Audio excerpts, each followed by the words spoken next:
Welcome, everyone. It's day 5 without a response from USATF on the new Olympic qualifying procedures. On today's podcast, we discuss everything Olympic trials, Olympic qualifying, and we've got action on the roads. An uninvited runner with bib number 1163 won the New York City Half. Is that cool or a bad thing? There was a premature celebration in Bahrain that possibly cost the guy $80,000 in the world's richest half marathon. We've got our special guest, Meb Keflezighi, who's got a new book out, 26 Marathons, and we ask him whether there will be a 27th marathon at the Olympic trials, plus threads of the week and much more. Guys, I'm Weldon Johnson with Jonathan Galt and Robert Johnson. Welcome.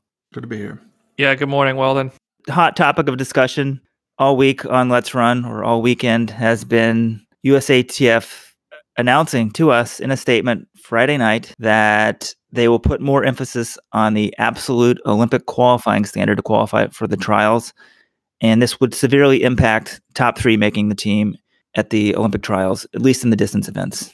It's a decision. I have yet to see anyone who really supports it, thinks it's a great idea, because the IAAF at the same time last week came out with a system that said we're going to reward competition, have this new ranking system saying essentially that the times are, we're putting a time standard out there that nobody can hit. And then USATF comes back with its own statement saying, no, actually, we're going to put time as being most important over everything. Yeah, it's a total joke. I gave a black page to the entire site. To me, it's one of the most depressing days as a distance fan in my lifetime. I know I'm known for hyperbole, but that's not hyperbole. That's legitimate. And we're about to publish later today. We'll publish the week that was. And I've been working on it. You couldn't make this up. The IAAF is totally focused on promoting its world rankings. And guess what? USATF says, I'm sorry, we're going to ignore the world rankings. That doesn't make any sense. Additionally, do people remember that 4 years ago, the IAAF made the world rankings easier? I mean, the standards easier?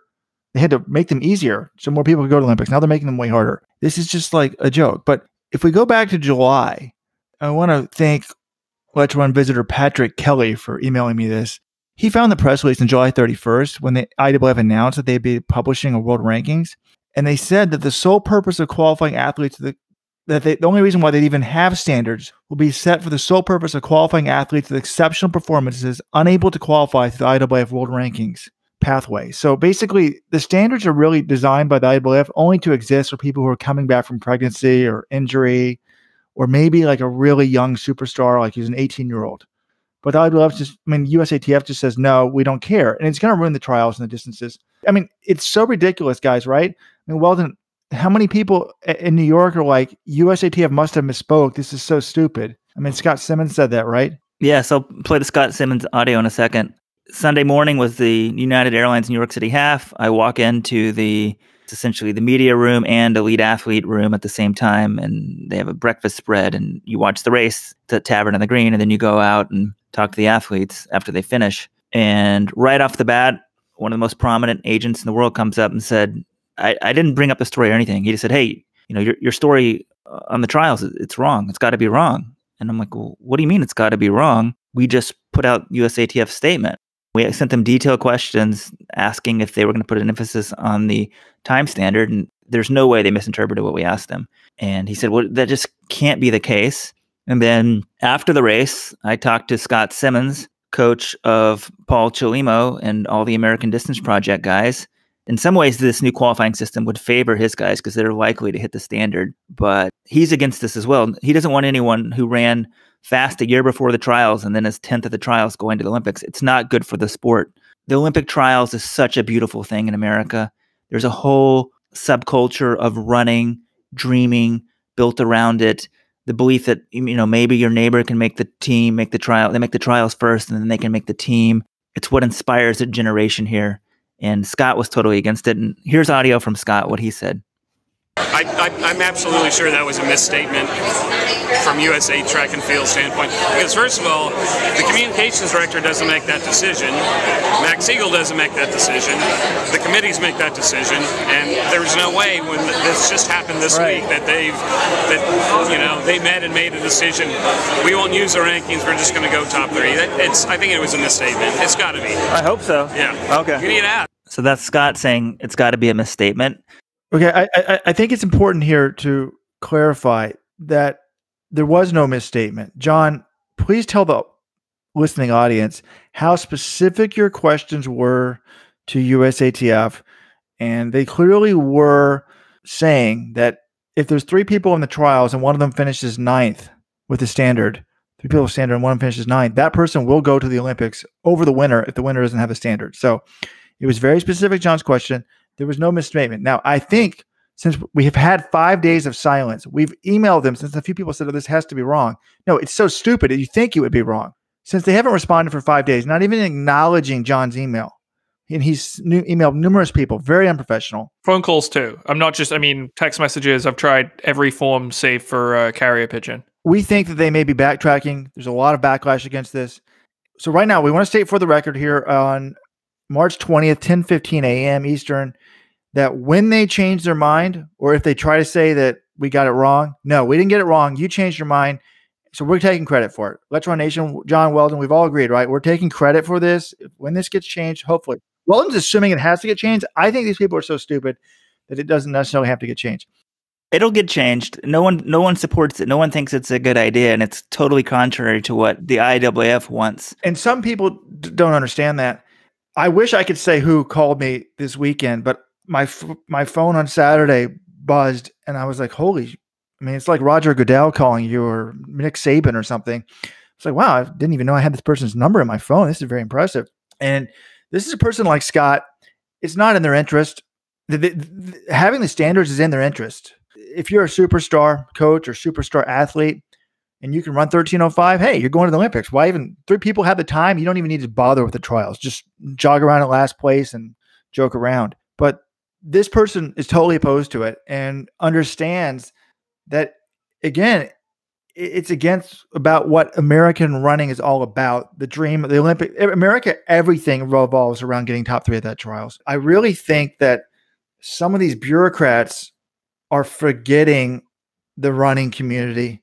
Jonathan Galt, we're going to talk later about your World Cross Country article, but John has written an article. It's going to go up later today about the World Cross Country course. And the guy in charge of designing that course, he needs to be made the head of the IAAF, the head of the USATF. He understands running and the running community so well. It's amazing. And I want to read a quote from John's article because he's talking about World Cross Country, about teams, people not sending people to World Cross Country and how that is terrible. But it talks about the running community, how the bureaucrats don't understand this. Right now, here's the quote. Wait a second. Before you read it, we need to get a sponsor plug. This portion of the podcast is sponsored by Norwegian Airlines. Please fly to Denmark right now from New York City for $450 for World Cross Country. Actually, I'm making the sponsor thing up, but I looked for tickets. I'm already going, but I even looked today. You can still fly Norwegian Air very cheap to Denmark. So if you're still thinking you have a week to do this, you should go. This is going to be great. And actually, let's drop our real sponsor. The podcast is sponsored by floydsofleadville.com. For all your CBD products, these are certified CBD products. A lot of runners are using this for recovery. Go to Floyd's of Leadville. That's as in Floyd Landis, the disgraced cyclist who helped clean up the sport. Floydsofleadville.com and use code LRMAR. That's MAR as in March to save 10% off your first order. Okay, Robert, back to you. Yeah, so this guy's name, John Wright, is Jacob Larsen. He's the head of the Danish.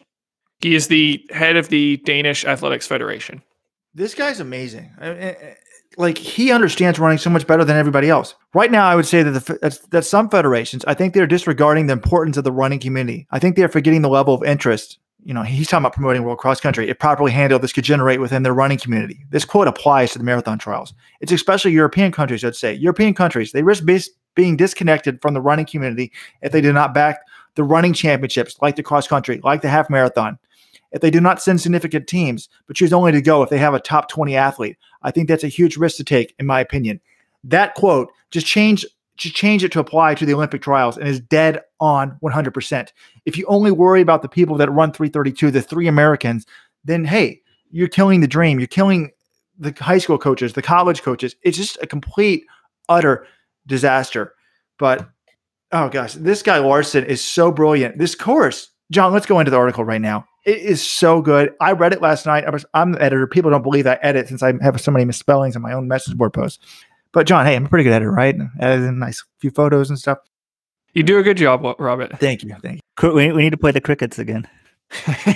I read this article. I was like, this guy is so amazing. The course, and I am not going because I have to take care of my 1-year-old. Our childcare is gone for 2 weeks. And anyways, I'm thinking about somehow, can I get a passport for a 1-year-old and fly over there with him? I mean, my wife will probably call the FBI on me, but like, should we buy fans tickets? It's amazing.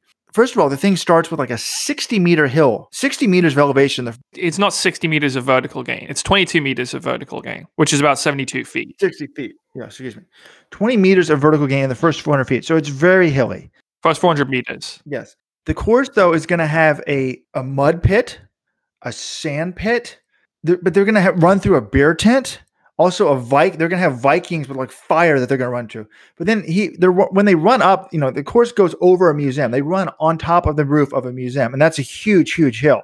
And when they do that, he wants that to be like he's imitating the Alpe d'Huez in the Tour de France. He wants the fans in their face, screaming, yelling. Like this guy totally I read this. I was like, I think they should like move every cross. If this ends up being as good as it looks, it's the way he's described it. He's like, look. This could be the Super Bowl, the permanent home of cross country, like a permanent home of everything. They should fly NCAA cross country over there. I mean, my God, get rid of the 10K at the Olympics and just run it on this course every year. Okay, another quote from this guy. Of course, we should never forget the athletes, but as organizers, we often tend to focus on the athletes exclusively. I would say this is totally the case for like most governing bodies, and somehow forget there are people out there, and all they want to do is have a return on their investment.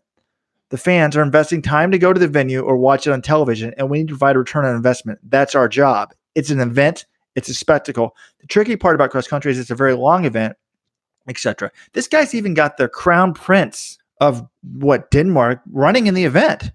It's amazing. He was hoping to have thousands of competitors. I mean, if you're a sub 33-minute 10K runner, you can actually pay and run in this event.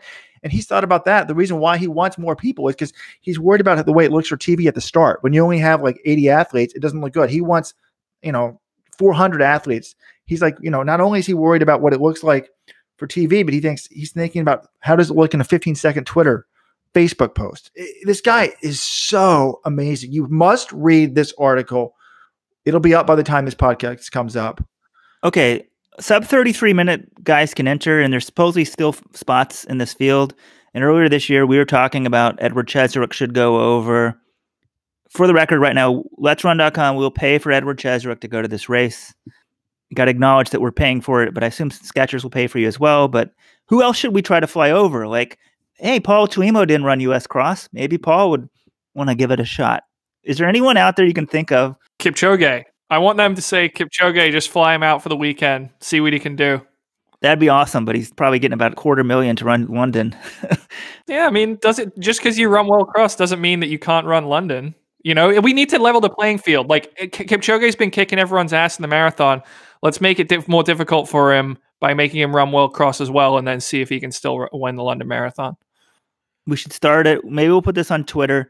LRC Nation, who is the one athlete in the world not in World Cross Country who should be in there, and maybe we can make this happen. Wishful thinking, but hey. Galen Rupp. Oh, wait, he's hurt. Sorry. Achilles surgery.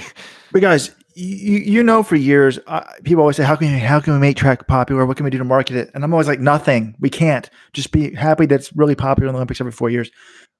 So I am jaded by the sport, the drugs, and everything.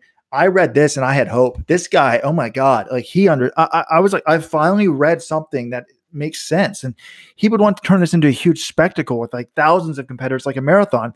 If you had 30,000 competitors, you could funnel that money in to the elite money, and then the pros wouldn't skip World Cross. Like super, super stuff.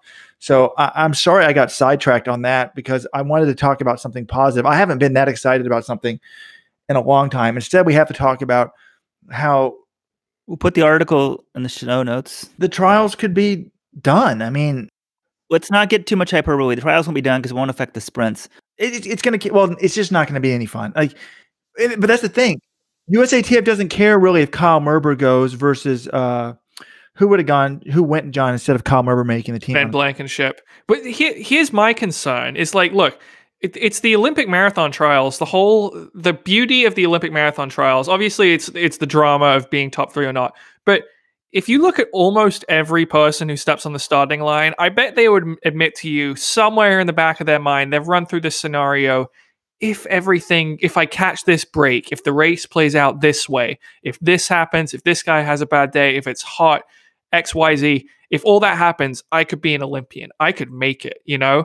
And essentially, the IAF and the USATF have sort of colluded to ensure that doesn't happen, because either, you know, the IAF standard is you have to be top 10 in a major, or you have to have a 2:11:30 standard. And then USATF has gone even, you know, essentially has said, yeah, that's exactly, you know, even if you could run 2:14 and make the team, we don't want you to do that. We want you to make sure that you have these tough standards. Okay, I'll use an example. Imagine if 2018 Boston happened at the Olympic trials, and imagine if Desi Linden had dropped out, because remember, she was dropped and almost dropped out in that portalette when she stopped. She was feeling so bad when Shailene went to the bathroom. Desi stopped to wait up for her. So imagine Desi Linden had dropped out. Well, Des Linden, all right, sorry, that's an insult to Des Linden. She's not going to drop out of the Olympic marathon trials. Sorry, she's too tough for that. What do you mean? She's not going to drop out of the Olympic marathon trials, Robert. Sorry. What do you mean? Dathan Ritzenheim dropped out of the Olympic marathon trials. He's a 2:07 marathoner. If she's feeling like it's not her day, like it was in Boston, I don't think they're just going to drop it. She didn't drop out of Boston. Like, you only drop out of the Olympic marathon trials if you literally cannot continue, or you're being totally dropped. Like Des, if she's feeling rough, she's not going to drop out. I'm not trying to say Desi's weak or anything. I'm just saying, let's say she dropped out, doesn't finish the race because she's in 20th place. She doesn't realize that the weather is going to win the day. Sarah Sellers would have won that race. So we're not going to send Sarah Sellers. She wins the trials in some fluke thing, and we're not going to send her to the Olympics. Give me a break. No, we're going to send her. It's a great story. Yes, other people would do better than her in the Olympics, but I don't care. When a team wins a football game on a fluke interception or pick six or penalty and so, I mean, God, who was that Paris team playing in the Champions League the other day, and there's a freak handball? I mean, give me a break. Oh yeah, your beloved Paris Saint-Germain. Let's try to give another concrete example. Essentially, in the distance races, events most likely, this will prevent, in some of the events, the top three of the trials from going to the team. And that is sacred. It's not, you know, in the past, there was a few instances this didn't occur, but it could happen a lot more in the future, so that the 8th place finisher could go to the Olympics, or the 12th place. It's just bad for TV. It's bad for marketing. I hope some prominent people are, you know, listening to this podcast, but, you know, there's a new director of USOC, Sarah Hirschland. The Olympic trials are beautiful. It gets traction in the United States, and there's a big chance, especially on the men's marathon side of the Olympic trials. The course has already been announced for the Olympic trials. It's in Atlanta. It's a very difficult course. To have automatic qualifying to hit this standard, we're assuming they'll count top 10 in a world marathon majors, because that's equivalent to having a sub 2:11:30. They will. That's not an assumption. They're going to count that. Let's run. We got a statement from Rich Kanawha, the head of the Atlanta Track Club, and last week he said, "The thrill of a U.S. Olympic trials is unrivaled. USA Track and Field's make or break selection of a top 3 finish at the trials while attaining a reasonable qualifying mark allows every participant and spectator to dare to dream, regardless of the athlete's seed time at the start line. With due respect to the leadership at the IAAF and the decision makers involved with yesterday's announcement, Atlanta Track Club is concerned with the uncertainty created by this massive change from past practices will render a U.S. Olympic team trials and the marathon irrelevant for participating athletes and wildly confusing to the media assigned to cover them." So that was before the stuff came out showing that it'll even more affect the track trials. And there's a simple solution for this for the marathon trials. The IAAF needs to make an exception and say that the Japanese Olympic marathon trials and the U.S. Olympic marathon trials, if you get top 3 there, it equals top 10 at a world marathon major, which equals automatic selection to the Olympics. That would solve the marathons. Let's give a concrete example, because not everyone's into the details as much as we are. But if somebody ran, 3:34.2 in 2019 in June, that's the automatic qualifying standard. And if only a couple guys in the U.S. hit that, or let's say 4 guys hit that time the next year and a half, and the next year they're hurt and they show up at the Olympic trials, don't even make the final, that person will go to the Olympics over the 2nd or 3rd place finisher if they'd never hit the time. That's not a good thing. We need to protect the trials. And if we, at least on the track, if we have the world ranking system, and a system that also, if the world ranking system would reflect the quality of the meet and not treat the Belize national championships equal to the United States Olympic championships, almost certainly top 3 at the trials and good events would go to the Olympics. Well, you're saying this is a hypothetical situation, but like literally this is what happened in 2016. If we had applied, I know you can't perfectly apply 2020 qualifying criteria to 2016, and it changes how people make this approach. But Kyle Merber, friend of the podcast, Kyle Merber, in 2015, May 2015, he runs 3:34, which would have hit the, now Olympic standard of 3:35. Then he gets hurt at the start of 2016, shows up to the Olympic trials. He's not 100%. He's missed some time training, but he's good enough to make the final. He gets ninth at the Olympic trials, but he would have gone because he was the only three guys in the field had the Olympic standard. It was Matthew Centrowitz, Robbie Andrews, and Kyle. And even though Kyle was not at the same level of fitness as he was the year before when he hit the standard because of his injury, he would still get to go to the Olympics because Blankenship, fourth place, fifth place, none of those guys would have had the time. The example that was given to me by this very prominent person that called me was the worst scenario is an event if there was only 3 people with the A standard. There'd be no reason to run the trials. Now, maybe you could say in the 800 or the 1500 they could hit it, but they're not going to hit the standard in like a hot 5,000 in the middle of the day. So if there's 3 guys with a 13:13, they could just jog in the back. Why even show up and race? Like for the Olympic marathon trials, come on a hilly course in Atlanta, very few people are going to run 2:11:30. They might as well just start 7 people. I mean, whoever has the top 10 at the majors, and the IWF told me well, we can't make exceptions. What do you mean? You already make exceptions. You already grant the NCAA indoor and outdoor meets special status, grant the Olympic trials, the Kenyan trials. I mean, their track trials should get more ranking points. The person that I spoke to was actually fine with the ranking system. If the IWF wants, I would say just let a team, again, we're going to have a great email about this in the week that was, but I would say just use the world rankings to see how many entries each team gets. So if we have 3 in the top 45, then we get to send 3 people and let us pick any 3. I mean, any other sport, the team gets to send whatever 3 they want. The league doesn't say, oh, you can't start this person. They don't choose the team. The teams choose their athletes. But if they don't want to do that, the person who I spoke with was like, they were fine with the ranking system. They thought that generally, in terms of the rankings, there would be, 8, 10, 12 people in each event that would be high enough in the world rankings that they would make the Olympics if they were top 3. So most of the time, almost always the top 3 would go. And their argument was, hey, that's fine. And they thought we should only send people, top 3 go, 4th place is an alternate, and no one else can go, period. And I was like, wow, that's kind of harsh. What if you fell? What if you're 7th and you're some superstar? Galen Rupp falls and he's 7th in the 10,000. And he's like, tough, So I liked it. This is someone who, again, it's not in their interest to do this, but they understand. Were you using a generic he there, or did you speak to a man? You tipped your cap. Was it a gender neutral he? You know what I'm saying? That's why we got to get away from these pronouns as well.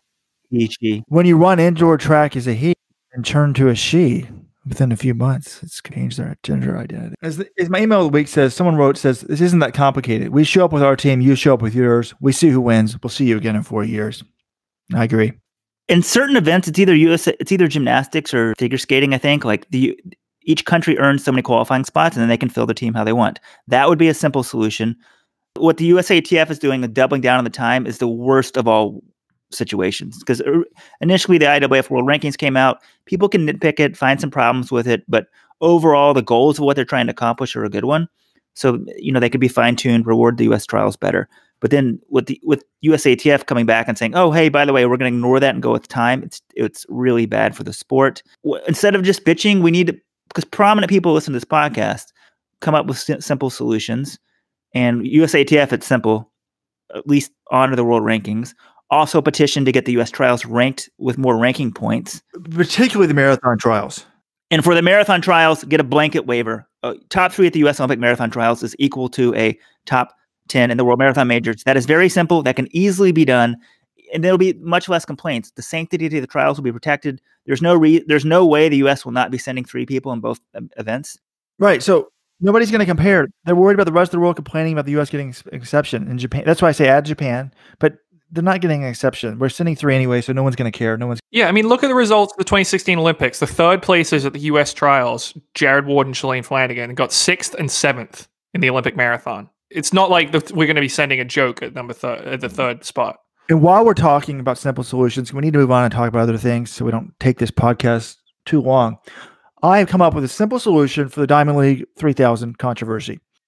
They're going to get rid of the 5,000 and replace it with a flat 3,000. That might be, I'd rather have, if you give me the option of 6 3,000s or no distance races, I'd rather have no distance races.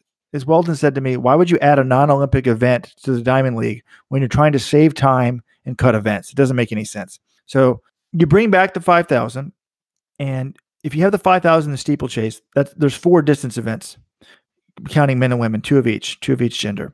So if you ran each of those events just 3 times, you could have 1 distance event in every Diamond League. You're going to save a lot of time. You're only having 1 distance event in every Diamond League. You have either women's steeplechase, men's steeplechase, women's 5,000, or men's 5,000. 1 in every Diamond League. And it works perfectly. There's 3 per the year. You run 1 in May, 1 in June, and 1 in July. So you get to see how the distance runners look early in the season. Then they get to train for a month. Hey, how are they looking in the middle of the season? And then you get to see them in August, right before Worlds or the Olympics. You don't want 6 races. 6 races, it gets watered down because no one's going to run 6 races anyways. That's what they're saying. They're like, oh, they won't run 6 5,000s. Guess what? They won't run 6 3,000s. And plus, the fans don't want to watch 6 watered down 3,000s where Kajelcha runs one, Shalima runs another. No, if you have 3 races and you double the prize money, people are going to be less likely to skip it because there's $20,000 for first on the line. So you get more compelling matchups. You save time. It's a perfect solution.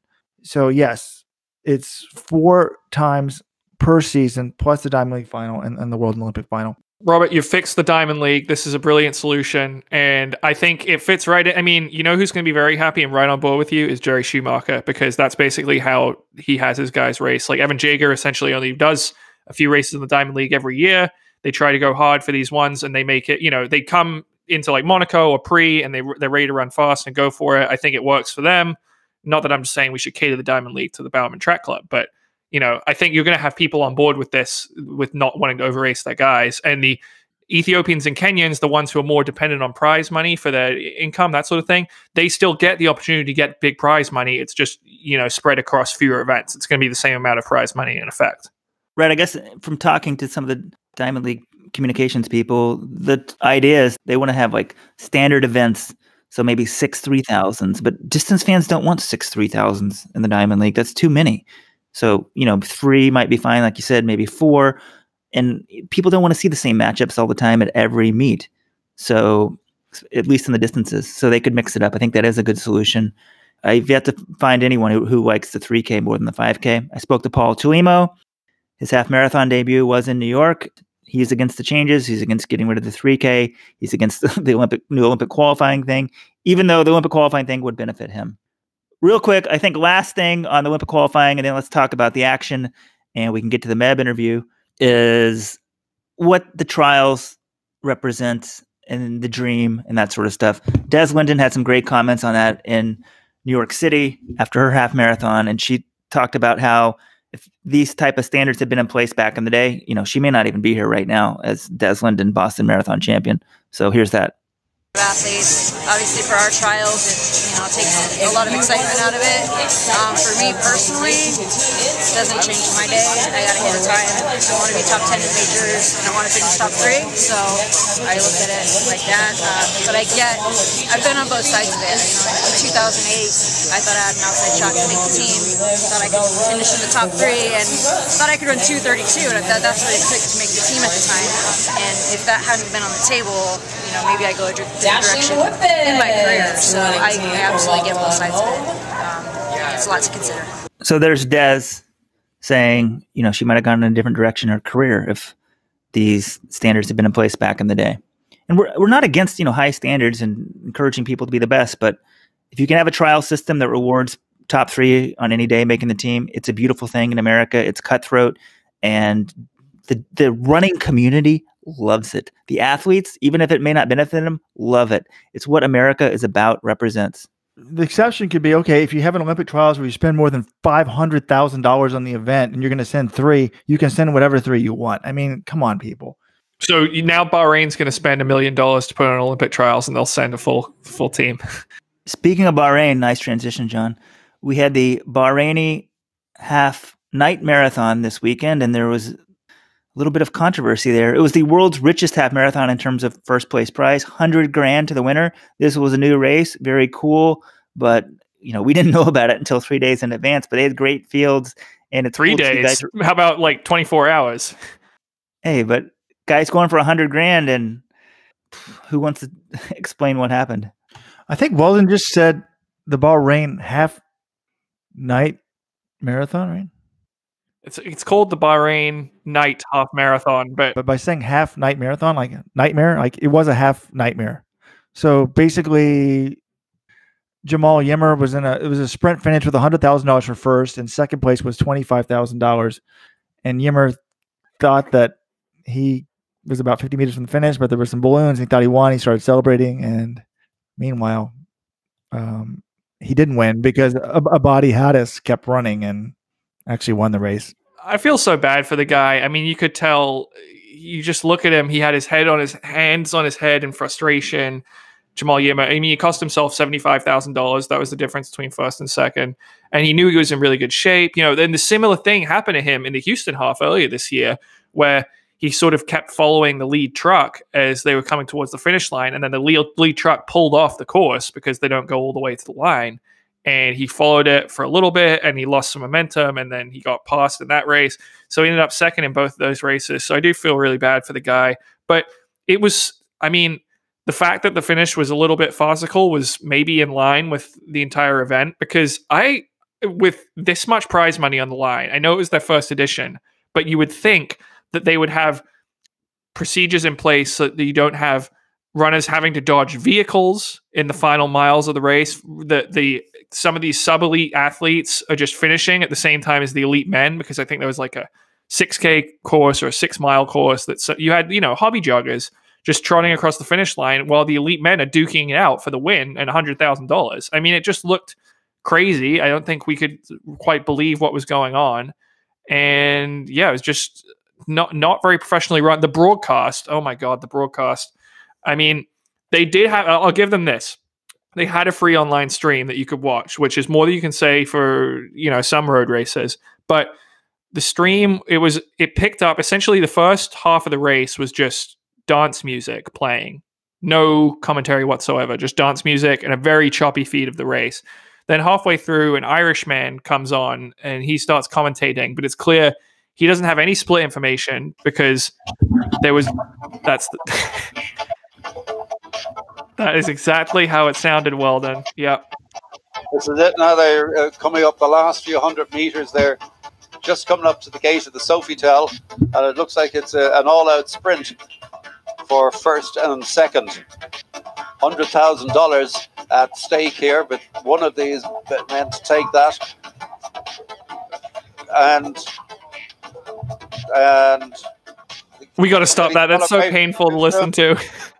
He doesn't know any of their names. He couldn't tell from the feed. He didn't know any names. There was no clock on the screen. It was the worst race broadcast I've ever watched. And I feel bad for the guy because he just didn't know the information. Okay, John, would you have known any of the names? You could not see. It was at night. They're all wearing the same things. No, I that's why I'm saying I feel bad for him. I would have done no better on the broadcast than he did. The feed was poor quality, and they weren't giving him information of who these people were. I mean, I've seen Jamal Yimmer run a few times. I could kind of recognize him. I don't think I would have recognized Hadis just off the top of my head, but I feel bad for the guy because they weren't providing him splits or information, and the feed was really poor, and he was just having to eyeball who it was. It was hard to ID these people because the feed was not clear. It would be impossible to do even if you were really knowledgeable about running. But he also said something like, remember, like a 58-minute mark. He's like, okay, we're not going to get the world record, but we're pretty close. We have like a kilometer to go. Meanwhile, they finish in like 1 minute. So, if you have 58 minutes, you have a kilometer to go. That's like closer to 3 minutes. So no, you're not close to a record. The other thing, John, we forgot is they misidentified the race winner. They were calling him a Kenyan Nageno, right? For like 30, 45 minutes. Yeah, the official results had the wrong winner. They listed Abadi Hadis as not winning the race. It took them almost an hour to correct it on the results on the website. We don't know for a fact that Yimmer would have won because both these guys are studs. I mean, people talk about maybe one reason why the Adabel thinks they get rid of the 5,000 is a lot of these guys are already on the roads anyways. I mean, Yimmer's 22 years old. Official age. He's run 26:56, 58:33. And then Hadis, who actually won, is 21 years of age officially. He ran 12:56 last year. He ran 26:57 in 2016. So that means when he would have been, he would have been 18 years old actually when he did that. He's run 58:44. So both those guys are really, big talents. I'm glad that one of them got paid big time. But the other thing that was interesting, well, I guess we kind of talked about it, was there was no advance warning this race was going on. I only found out 24 hours before the race, but I have an email of the week I want to share with you guys. Oh, excuse me, the message board post of the week. This was amazing. This was in the inaugural Bahrain Half Marathon live thread. It was like on the end of one of the last pages, page 4 or 5. I consider myself a bit of a running nerd. And all caps, I live in Bahrain. And I had no idea this was happening until I read the preview this morning on letsrun.com. I still have no idea where the course was. So this is a Let's Run visitor who lives in Bahrain, who's a big running fan. He doesn't know that there's a race with, over $250,000 in prize money. It was run in his own town. That's how bad the publicity was. Here's another side note from his email. Also interesting to note, this race was held on the anniversary of the crushing of the Bahraini rebellion, when Saudi tanks rolled into the country at the request of the Bahrain king and put down the Arab Spring. Interesting, folks. So a little history lesson as PR lessons as well on letsrun.com. So have you checked the IP address to see that it's actually from Bahrain? With all the rival states in the Middle East fighting and, the Saudis, what they are doing. Oh my gosh, we're now under target at Let's Run. If the Bahraini Crown Prince is listening to this podcast, we will help out with next year's race. Seriously, any race like this that needs help, they just need like a little consulting. I will go 1 year for free to one of these things. You pay my way, obviously. The first year I'll do it for free. But we at Let's Run, we love the sport of running. You're putting that much money in a race, a little consulting goes a long way. We honestly we'd be glad to help you for free at least the first year. Pay for our transportation out there. We'll get a lot of publicity out of it. Yeah, just let us host the Extreme exclusive. Yes, but hey, not everything goes perfect at road races. They put a bunch of money, and hopefully they can get it fixed next year and keep the money, because there's no group that has a ton of money, more money than the New York Roadrunners. And there was a little, I don't know, controversy is the right word at their race, but things didn't go according to plan at the United Airlines New York City Half Marathon, because the guy wearing bib number 1163, Belay Tillahoon, was the race winner, and he wasn't in the elite field. Personally, I was there at the race, and it was kind of crazy because I'm watching in the finish room, and then about, I don't know, maybe 10 minutes before the race ends, they take us out to the finish, and you're kind of watching on the screens there, but I'm not watching my phones. And in both races, there's just a clear runaway winner. On the women's side, Jocelyn Jepkowski was way ahead. She's the world record holder. She was crushing it. She was winning. On the men's side, Daniel Mesfin was just way ahead from like 5K on. And so you thought you were going to have 2 runaway winners. And then all of a sudden you can see on the screen at the finish that this guy's catching him. And you're like, what's going on? Then you see 1163. I'm like, who the hell is that? I'm curious also if he's even showing up on the tracking, if the tracking was tied into elites, but maybe he was on the tracking at the time. And so it turned out Belay Tillahoon is a very good runner. He's 4th at the Ethiopian Olympic trials at 10,000 in 2016. He won the Sal Silvestre New Year's Eve road race and $25,000 December 31st in Brazil. He won the big 7-miler last year. He's very good. The men's field in New York was pretty weak, to be honest. It was kind of, I would say, set up to not guarantee Paul Chelimo's win, but to have him have a really good shot of winning in his first race. There was only 2 sub 101 guys in the race, and one of them was 40-plus-year-old Abdi Abdurrahman. But Tillahoon, he was injured by the West Side Runners, and he saw a chance to win $20,000, and he came out and did it. And I think if this happens every once in a while, it's okay. But a guy of that standard, he should have a name on his bib. But what do you guys think?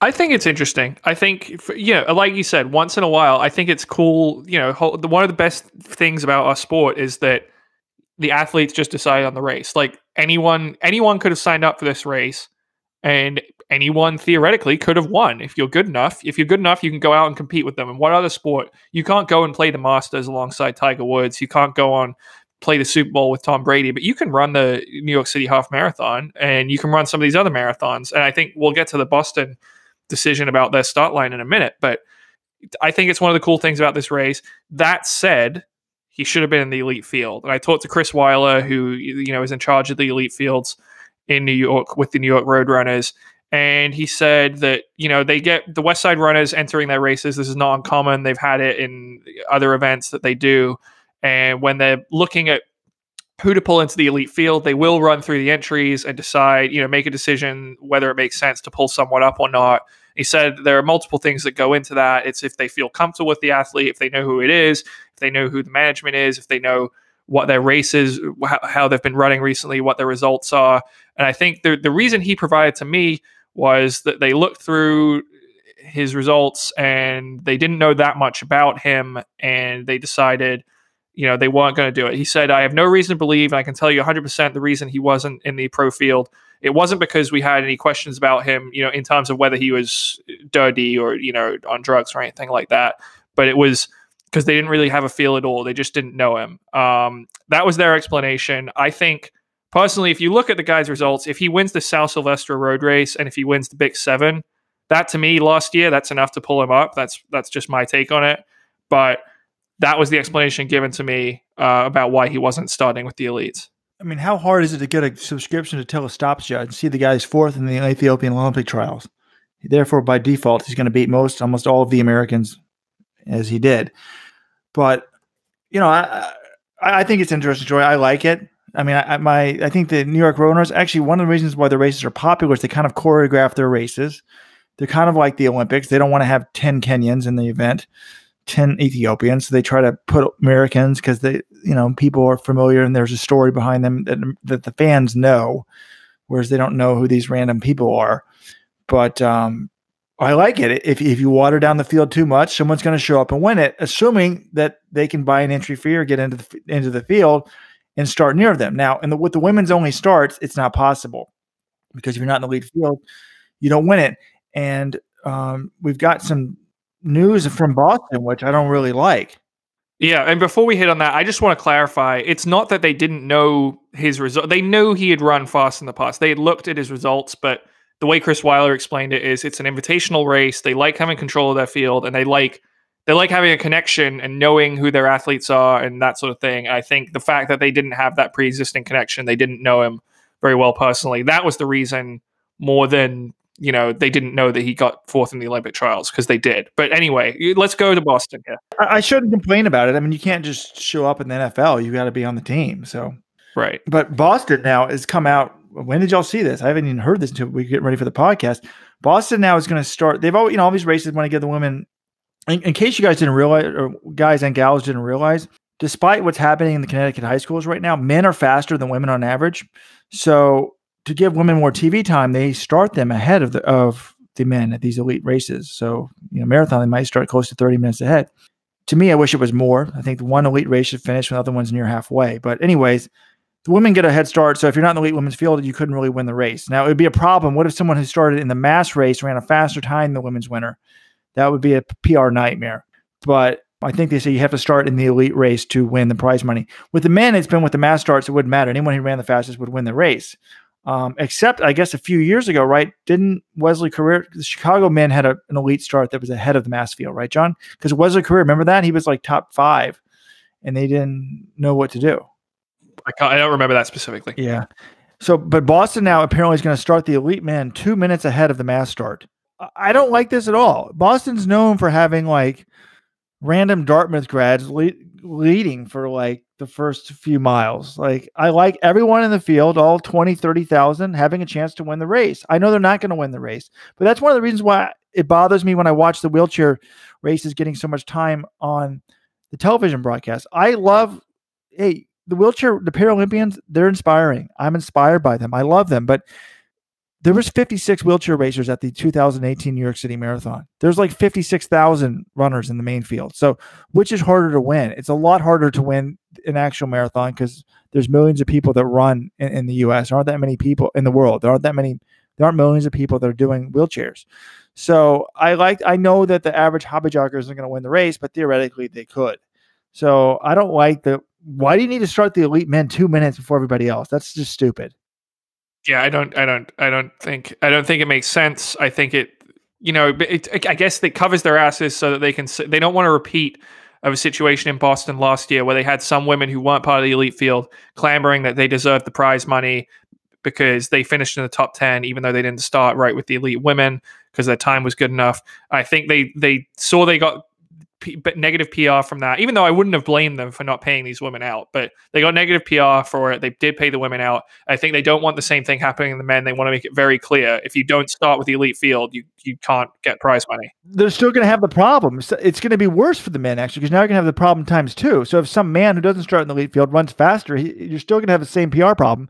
If some Kenyan decides to run in the mass race and runs 2:12 and gets sixth, he's going to complain about it.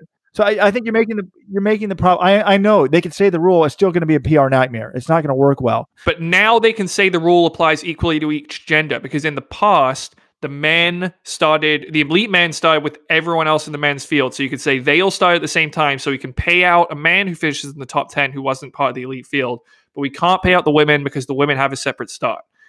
Yeah, this is, again, these people are trying to have the same rule apply to everything. That's fine. If a woman happens to run the time, just pay her out. It's not that much money. Exactly. It's happened once because of freak weather. So just if someone's in the top 10 on time, pay them out. Like, who cares? It's not going to be that much money. But once again, this goes back to sort of the cross-country event. What do fans want? People think it's cool to start with the pros at the same time. The gun goes off, you go with them, and the 225 guy who gets to go off of the gun and maybe he gets a little TV, that's like part of Boston. What's wrong with that? It represents the dream. It's cool. Getting to start with the pros, that's what these races are about. It's about the equality of it all, and everyone's there on the same starting line. And yes, now we have waves because we have so many athletes. But if you get to go off in the first wave, you should start when everyone else starts. So I don't see what problem they're trying to fix. There is no problem here. And unless you're trying to prevent someone like an event like this thing happening in New York where someone not invited wins the race, but outright, because now they're 2 minutes behind, they're not going to do it. But I don't get it. It amazes me. These administrators just repeatedly don't understand the appeal of their sport, except for this guy in Denmark who's amazing. Well, Boston may be worried about people picking up prize money from the mass races, but I know one race that doesn't have to worry about that, the London Marathon. Can we just put out a shout out? How good is that women's race going to be this year? One thing that happened last week, we talked about the Bahrain night half marathon, but we didn't talk about the women's winner, $100,000, Bridget Kosgei, who also won Chicago in the fall. She's doing amazing right now, 65 something. And then Vivian Cheria, the winner of the London Marathon last year. Vivian won London last year. Bridget was second. She breaks the course record in Lisbon last week in 66:34. Mary Katani's going to be in that race. That is going to be insane. I'm picking Kosgei as the favorite right now. Read the week that was to find out why. But that's absurd. So I just wanted to get that out there. We need to wrap this show up, guys, pretty soon. But I think there's a few other... wrap up our portion before we get to Meb. And what I wanted to say was two things. I know Beto O'Rourke's getting a lot of attention for the Democratic nominee for president. Isn't he the leader now? Or is Bernie the leader? They have early polls. Do we have a leader at this point? We're so far away. I guess I'm sure there is, but I think they should ban polls. Yeah. Anyways, but did he make a mistake? He ran a 5K over the weekend. Shouldn't he have run a 3,000 to show that he's forward thinking like the IAAF? Or is he showing he's a man of the people, a man of the masses by running the 5,000? Yes, 24:15. Well, we need to make sure the course was certified, but Beto, leading the candidates in the Let'sRun.com. Should we endorse him? Possibly. Has anyone else run a 5K? He's a Texan. He's a Texan? I made a joke. We should not mention politics. I made some joke about Trump being an idiot, and the guy gave me a 1-star in the iTunes review. Can other people give us good reviews? Honestly, if you like the podcast, please give us ratings. 5 stars only. If you're not going to give us a 5-star, please don't go. 5 stars, refresh, hit again, log in different names. Appreciated. There's one other thing, and I think this should be... Did I put this on the message board or did someone else? I think I found it. Maybe I put it under a fake name. Do you guys see that if you think the IAAF hates distance running and hates Kenyans and Ethiopians, I can see why people think that. They've now banned the 10,000 at World Juniors. Guess where World Juniors are going to be next time? Don't have to guess. They're in Nairobi, Kenya next year. Yeah. So let's get rid of an event that would be really popular in the home country and would be won by probably the home country, Ethiopia. At least be compelling drama. Wow. It's just mind-boggling, the stupidity of some of these decisions. I think they've also gotten rid of the 5,000 actually there too. So there's going to be no 10 and 5. Again, we're going to have a 3,000. No, we need a 1,500 and a 5,000. 3,000 is too much like the 1,500. And I think that even shows that it's like we still support distance running. You guys are going overboard. We had a mock funeral of the 5,000 meters last time, but now the 5 and the 10 are going to be out of World Juniors. And Tom Jordan, the director of the Prefontaine Classic, told us that the original plan was to scrap all distance races over 3,000 meters or up. And he, it made it sound like that they fought to get the 3,000 in, which actually distance fans don't like. You kind of see the writing on the wall or where things are heading. And if you don't fight early, slowly these things disappear. And that's why the Danish guy is so brilliant, because the average runner is a 5K, a 10K runner. And he understands that. You got to support the athletic community, not just try to appeal to people who are never probably going to like track and field anyway. Robert, you said we never should talk about politics, but we're going to start a politics segment. We said this last time with web developer Eric, who's deep in Iowa, going underground. We have boots on the ground in Iowa. We're going to turn hour 3, remember, into politics. But we're going to have to, that'll be next week. We'll have to hold that up. Top Freds of the week. We had the holy smoke, a non-invited athlete just won the United Airlines NYC Half. Quinn Jorgensen status and Eric Jenkins status are the number 2 and number 3 threads. We'll have to get to those next week because we've got our interview with a 5-star athlete himself, Meb Keflezighi. We'll play Meb's interview, and then afterwards, Robert and John, I have some interesting, feedback when I was running through the park and past Meb Keflezighi, and I'll tell you what happened there. We did not know each other was going to be in the park. That'll be after the podcast, but first, here's Meb Keflezighi, 43 minutes, I think, talking about his new book, 26 Marathons, and we ask him if there will be a 27th marathon at the Olympic trials and some interesting reflection on his career and what he's up to now. Here it is, Meb. All right, it's an honor to be joined by the first live runner for the podcast. We had Floyd Landis. He's the only other live person, and he's known for other things, but joined by Meb Keflezighi. Meb, great to see you. Thanks, Walden. Thanks for having me. I know you were in town for a investor conference that my wife kind of helped do the PR for, and prior to that, I was just running in the park, and there you were going the other direction. Yeah, I was at Central Park running, and I got to get the anxiety out a little bit, or plan ahead of what I'm going to be talking about, or run the questions in my head. So I was here in New York for Marathon Asset Management and Hedge Fund, that investment company. And I secretly snuck in and heard the talk. I thought it was really good. Oh, appreciate it. And I've heard runners talk before, but I was kind of curious. What do you guys talk about not at a running event? Your life story. I thought you did a great job. You had the little video beforehand. So people, you want to hire Meb? It's well worth the money. Oh, thanks, Dad. It's an honor to be able to share stories of running, but use them in a real life experience. So sometimes with this one, we did a question and answers fireside chat, but sometimes graduations or commencement speeches, things like that, has been pretty well received as well. And also good timing, because essentially I saw you and you were in town in the podcast. I just started looking at your Twitter and that sort of stuff. You got the new book coming out next week, or you can pre-order now, right? You can pre-order. It comes March 19. Less than a week away now. It's called 26 Marathons, and it's a journey and memoir of all my 26 marathons, what I have learned through the ups and downs of the marathon. And most people say marathon is a metaphor for life, and you should learn that about my life journey about that, and then also through the marathons. And the marathon definitely is a metaphor for life. And let's start with the book. You just handed me a copy, and I think it's kind of good that I don't know anything about it, but once Scott Douglas wrote it, and he was involved with your last book, and Scott knows running. He used to be the editor of Running Times. Now he does work for Runner's World, but he's he comes at it from, I think, the competitive running side of things. Talk a little bit about how this book idea came about and the thought process behind it. Well, it's called 26 Marathons, and obviously my first marathon was in New York here in 2002, where I did my first marathon. I hated it. This is my first and last marathon. I never wanted to do ever again. But then I went back to my roots, where I was born in Eritrea, saw how people were surviving, going to in the wilderness to collect woods. They go to the well to get water. I guess, running a marathon, that complaint that I had in the last 40 minutes was not that bad. So I came back and tried to convince Coach Larson to put me in Boston Marathon. And he says, since I ran 2:12:35 on my first marathon, I missed the A standard by 35 seconds. And he wanted me to put me on a flat course where I went to Chicago. And in Chicago, sometimes wasn't as well.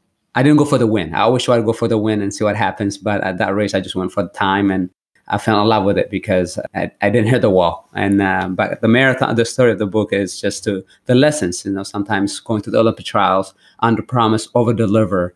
Things not always doesn't go your way. Even though you run a PR, you get setbacks, and then you have to kind of get back on your feet. And going to Athens, I was a 10K guy versus a marathon guy, but we have to make a decision. 6 miles, 2 weeks vacation, or a marathon and a hot, hilly, humid course. And going to Athens, and then 39th guy on the field, and not much chance to do well. But you got to surround yourself with good people, train really well and smart, and then go out there and execute a good plan. It's kind of crazy you've done 26 marathons. I would have said, I don't know. I would know you've done more than 10, but I would say you've had like 10 good marathons. But 26 is a lot, and it sort of, I think, shows just, the journey you've been on, and you're doing it a long time. I mean, you're only a few years younger than me, and I can't imagine running a marathon at a competitive level. When you talk to average person on a flight or a restaurant and things like that, they always says, how far is the New York City Marathon? How far is the Boston Marathon? How far is the, Houston Marathon? You tell me they're all 26.2 miles. Some of them are hillier, some of them downhill. So the reason I end up doing 26 marathon, being a student of the sport, is to educate people. There's 26.2 miles in a marathon. And when I was probably after winning the Boston Marathon in 2014, and I said, you know what, I'm going to try to make another Olympic team. And then I know what numbers I was. So I said, oh, you know what, I'm going to do hopefully make the Olympic team, and then do Boston, and then finish up where it started, all in New York City Marathon as my 26th and final competitive marathon. But you're going to need an encore for the book, right? You're going to need a 27th marathon. And I was glad to see you running in the park. I must admit, I didn't notice you till you went by me. So I don't know how fast you're running, but I was distracted because a woman had just passed me going the other direction, and I was kind of flustered. But is there any chance that you would come back and do a 27th marathon, which I think a lot of people would presume would be the Olympic trials?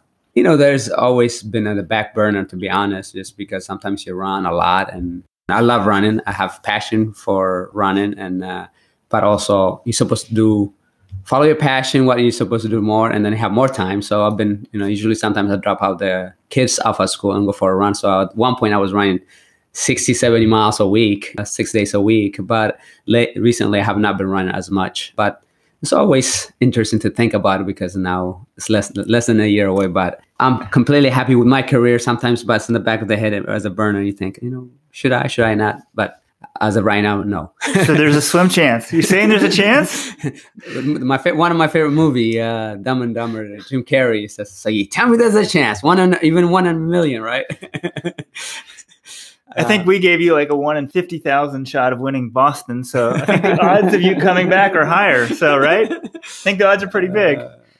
I still love to run. I haven't, I know what it takes to be at that high level. And since I've done New York City Marathon, I really haven't done the work. I've done one somewhat just kind of see what I could do at the Bell and Run in Green Bay. And that's the only time I probably pushed myself. At one point early on, like January of 2018, Coach Larson wanted to ride his bike with me. And I said, Coach, I'm not for that. I don't want to make an appointment. And he's like, yeah, I want to ride along. Well, if you're going to ride along with me, I'm going to do a workout, I just did a workout, and I was trying to just break 5 minutes and see what I could do. And I was going to 4, but I ended up doing like 6, and then end up in a really fast one. He's like, we need you to find your race. But I'm like, no. Well, you did 6 miles sub 5. Is that what you said?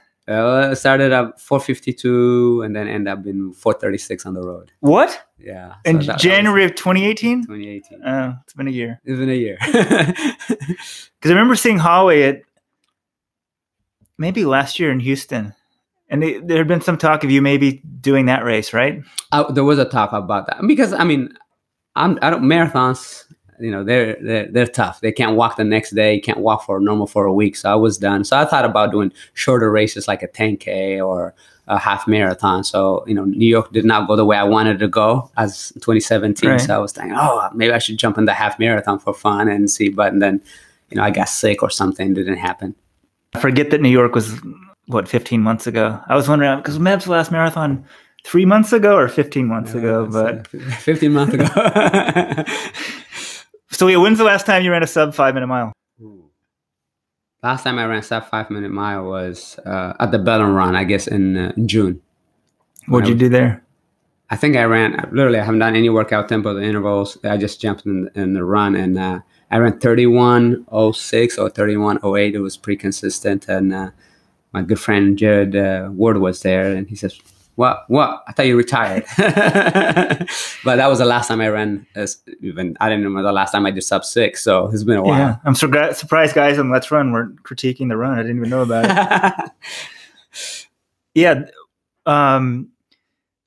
Yeah, when you go run, do you just go jog? You never pick it up? You just go easy every day? Or I go easy every day. I don't do the intervals, but sometimes if somebody goes past me, then wants to challenge me, and then I throw my competitive hat on. But no, I just go. I don't do.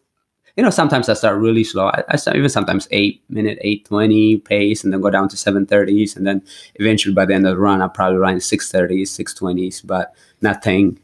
I think I was December of 2017. Probably a couple times I broke 6 minutes when I was in Austin, just for a function. You got to start increasing the pace. Start thinking about the comeback.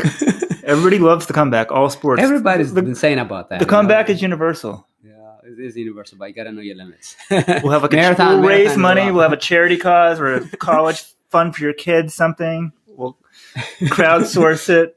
Yeah, we need Meb back out there. Appreciate the support. Yes. Well, turning away from the 27th race, the 26 races in the book, even just hearing you at the conference, like what you were saying about Athens, people forget about your career. We think of Meb, the great marathoner, and like you didn't even win the Olympic trials in 2004, yet you're essentially silver medal at the Olympic trials and silver medal at the Olympics. Yeah, and then silver medal at the New York City Marathon that year, 70 days later. So, I mean, for me, most people know, I guess, social media as a marathon runner, but at one point I was an American record holder in the 10K that lasted for 9 years and ran 13:11 in the 5K. That was the fourth fastest in the U.S. history at the time. But Coach Larson and I always knew that 5K, 10K training is gonna make the marathon training easier. So we focus on that. But I used to go back and forth. And then 2009 is when I made a full commitment to marathoning. And that was due to my wife actually saying, you know what? You already got the American record. What else do you want? And is it for personal gratification to under 27? Because I wanted that lucrative under 27 minute. And then, you know what? She had a point. I said, you know what? I want to be able to be more of a marathoner. And then eventually just ran 101 in the half at the San Jose. And then 4 weeks later, I won the New York City Marathon, which was wearing that USA jersey. Didn't go to Beijing because I had pelvic chest fracture, didn't qualify. And so that was my personal gold medal for me, to be able to not be able to walk and then take about a year and a half of therapy and win the New York City Marathon. With a silver medalist from Beijing was there, 4-time Boston champion, Robert Cheria was there, and a lot of Olympians, including Ryan Hall and many others. So I said, you know what? That was very gratifying. Yeah, I missed that one. I was not here. I was at a family function following on I think streaming was kind of new on the phones then. And I was like, he's going to win. What? Like, how is this happening? I couldn't believe it. Because you'd missed the Olympics the year before and really bad injuries. Do you go into that in the book at all? Like how bad the injuries were? Yeah, I was in my knees and elbows. I couldn't get up. And I have to feel from one side of the bed to the other. I have to lift my leg up. And with a good friend of mine, Ryan Shea, passing away, it kind of put life in perspective versus not making the Olympic team. So that was probably one of the lowest point of my running career. And I contemplated about retiring as well. So that December, I remember in San Jose talking to my oldest brother and Howie, I probably need to get some more support now than ever because I'm probably going to make a change into retirement. But before we left New York City that weekend, I remember telling my brother and my wife that said, I guess New York City Marathon will be my Olympics, and let's pray about it, because what I was doing in training, I was probably too fit that I went overboard trying to win my first marathon ever. Third in Boston, second at the Olympic, third in Boston, in New York, and second in New York. I'm like, I want that win. And obviously Ryan Hall ran a phenomenal race and blew it out of the ballpark. But my training was going really well going up to that race. And I said,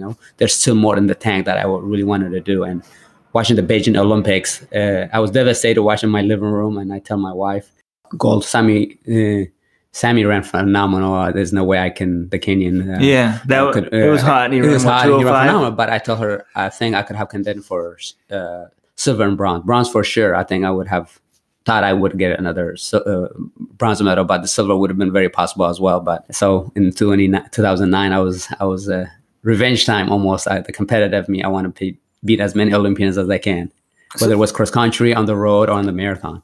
2009 was a good year for you. So I didn't realize your wife gets credit for the New York City win. She's the one who said focus on the marathon. That, and then I had on the book at the 26th marathon, I talk about I woke up on September 21st or 19th, the Great North Run was happening. And then I woke up the next day. I had a dream that I won a New York City marathon, and I haven't run San Jose Half yet. And I said, I came up from downstairs to the upstairs. I says, I had a dream. And I told her that I won the New York City Marathon. She's like, oh, that's great. And she goes, do you know what happened at the Great North Run? I'm like, no, what happened? She's like, Martin Le ran like 59 something. And then Goree was there that he ran 59 something or 60:04 or something. I said, well, I guess I should say goodbye to that dream. But then it took me about 2 minutes later. I said, well, I think they picked too soon. They have to run on November 1st. They have to be ready to run that time. And I think they picked too soon. And then obviously I end up winning. Martin Le got injured and ran the race in New York, that is. And then Goree was end up being third place there. And I end up winning the New York City Marathon. You were pretty good on the track, though. So this concept that you don't have speed, but you never really ran a super fast marathon. Do you ever sort of wonder, what you could have run on a super fast course in the right conditions? Or ponder, how did I beat these guys who can run 203? Yeah, 203. I was going to say 204. James gone by or 201 now. It's crazy. No, I think it's just like I said earlier. You just got to do it on that day. And I'm always been a competitor. It's not like I didn't have chances to run in London or Chicago, but the timing or the pacing was not fitness was not up to par. But I always felt I could run, whether it's 206 or 205. It just got to be the right time. And my time was, the fall was always New York. I love New York City Marathon. Did you run Chicago once? I ran one, but I didn't go for the win. I just wanted to get that 212. I ended up running 210.03 and ended up getting 7th place. And then London, I started with 2007. I was having Achilles problem. I dropped out, and then Haile dropped out. Stefano Boldini, who's a gold medal, dropped out. Myself and Khalid Kanucci. So by the time we got to the finish line, everybody thought we went 1-2 or something. We already finished the race, and it's like, congratulations, the spectators are like, well, the short answer is thank you and get away. What's the lesson for? I need the book. Where's my copy of the book? There. Oh, what's the lesson for the book for that marathon? Cut your losses and move forward. The reason I stopped is you hear Achilles been very sensitive, career-ending injury, and I really wanted to make another Olympic team in 2008, which it was held in November 2007. So I wanted to not mess up my Achilles and save my energy and not thinking about the Olympic trials, making the Olympic trials, and then hopefully go win another medal. But you can do everything right and then not pan out the way you planned it to. Yeah, this book is great. Just thumbing through Boston the year after winning New York. And this is so true. It's better to be 90% ready and make it to the start line than to panic. Yeah. And become either overtrained or unable to start the race. Running, I think in some ways, is really trying not to get injured. We have type A personality. We are so meticulous about details. We are so meticulous going that extra mile or doing follow. But a day off or a week off would have saved me the 2008 Olympic trials, which was held in November 2007. I could have at any point that summer or that time, if I had taken a week off, I would have been okay. But because I really wanted, we are so driven that I wanted to win. I started my New York City Marathon here. I was 2nd place here, 3rd place here. I'm like, I'm due for a win here, but obviously it didn't pan out the way that I depicted it. Well, number 8. 2:22:02, man. Not very good there. What year is that? The New York 2006. Oh, food poisoning. A lot of things happen, that's when I really thought my chances of winning the New York City Marathon is done, because I was ready for that. 2006 New York City Marathon, and decided. And then on Thursday, there was 11 of us or 8 of us having dinner. I was the only one that had the food poisoning, and here I am. And then the Santos won it from Brazil. I said, 209.50 something, and And I you're run thinking, and then I said that's my year, right? 205 when I had only 8 weeks of training with rupture quad after Helsinki World Championship. 8 weeks of training, I finished 209.56, and then 209.53 was my PR after 70 days only. After Athens, I said, "There's my chance. My chances of winning sugar is gone. It's over." And then obviously, never shortcut yourself. Never give up on your dreams. And it's just it's even much more sweeter when it's later on when I won the 2009 the New York City Marathon. Your career is like a storybook. Oh. And I think the setbacks make it even more beautiful. Your biggest victories, I feel like, I would say the medal at the Olympics, even the New York City win, the Boston win. Nobody expected any of those, and you did all three.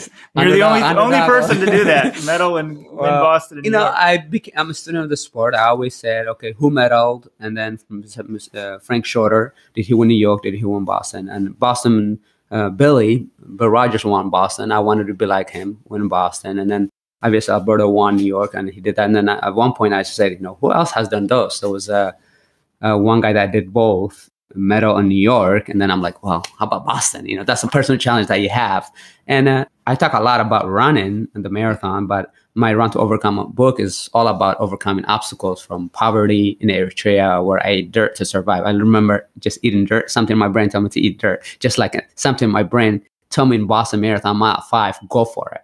So there's instinct. So you were a little kid and you ate dirt. I ate dirt. For nutrition, or like just you hungry? I was hungry.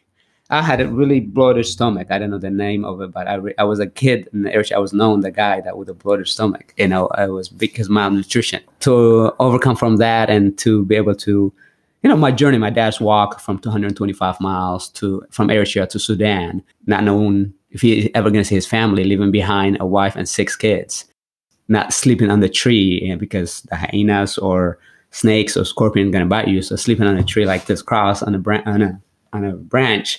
Having nightmares, things like that. Those are the things so that's why you see me when there is opportunities, I never let it waste. I'm going to go through a lot of pain, through whatever is necessary to make my experience with other people pleasant, or drive to that finish line at the best I can, even if it's 2 hours and 22 minutes. I can walk there. Or when I had the Mike Cassidy story in 2013, I can say my mind says go, my body says no. And at that point, I knew how to feel to win New York, but I know many people, Hurricane Sandy got canceled. Many people came here, didn't get to the finish line, but I can still walk and finish. The bombing happened in 2013, Boston, and 2013 New York City Marathon was supposed to be my last marathon and retire after that. But after which one? New York City 2013 was technically supposed to be. Do the Olympics. I begged Nike to give me a contract until 2012 or 2013 just because I wanted to finish with them, and didn't happen. So because I tell them I don't want to be there just to hold on. I want to be able to perform to the best that I can. And anytime I felt if I can't finish in the top 10 at the major world marathons, then I should probably, I love it, but I should probably retire. So we didn't sign the dotted line, but we made a commitment to see that would be my last. So now it's 6 years ago, that was supposed to be my last marathon. So when did you sign with Skechers? 2011, August of the 1st, 2011. Oh, and that was through 13. You were saying you kind of thought that would be it. Well, no, we did a year to year actually. With Skechers was a year to year, but there was a year to year. They were new to running. They were then allowed with actors and stuff. They're given a 6-month contract or 1-year contract. So, but now I'm with them till 2023. So it's an honor. It's been a great partnership. But yeah, no, Howie and I decided 2013, but because of Hurricane Sandy, because of the bombing, something internally told me that you should keep going, and I'm glad I kept going. Even with the bombing, and then you win the next year, it's like, yeah, that's what I really think some people mock destiny, but if anyone was destined to win this stuff, it was you. And even that's the storybook of the Boston Marathon. I didn't talk about it too much at that conference that we had with Marathon Asset Management, but that's, people want to know that it never gets tired. It's just the right time, right place. And just like I said, something in my brain told me eat dirt, and something in my brain told me at 5 miles, go for it. They're trying to slow down. If you're going to win, if you're going to be top 3, if you're going to be a personal best, go leave it out there. If you get lose, you lose. But at the same time, mile 18, I'm like, just at that point, what's going on? How come they're not coming? I was so focused, I did not even see going through the halfway point. I'm pretty sure there was a clock there. I remember to come back from that. When's the last time someone did that to win a marathon? 99% 90 always get caught, but I was fight. But those, in the book I talk about all the small details that you do. I did the drills 6 days a week, the stretching that you do 2 times a day, and all those foam rolling, all those things that you do nutritionally. It came in handy because sometimes you don't know if it's going to pan out the way you want to, but being posture, just stay focused.